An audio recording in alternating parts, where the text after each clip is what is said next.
చిన్న పిల్లలారా, ఆయన ప్రత్యక్షమగునప్పుడు ఆయన రాకడయందు మనము ఆయన ఎదుట సిగ్గుపడక ధైర్యము కలిగియుండునట్లు మీరాయన యందు నిలిచియుండుడి.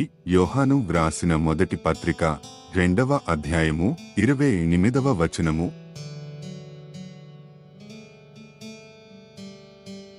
చిన్న పిల్లలారా, ఆయన ప్రత్యక్షమగునప్పుడు ఆయన రాకడయందు మనము ఆయన ఎదుట సిగ్గుపడక ధైర్యము కలిగియుండునట్లు మీరాయన యందు నిలిచియుండుడి. యోహాను వ్రాసిన మొదటి పత్రిక 2వ అధ్యాయము 28వ వచనము.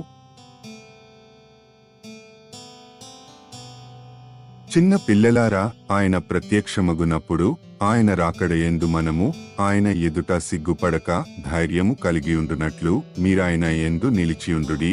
యోహాను వ్రాసిన మొదటి పత్రిక 2వ అధ్యాయము 28వ వచనము.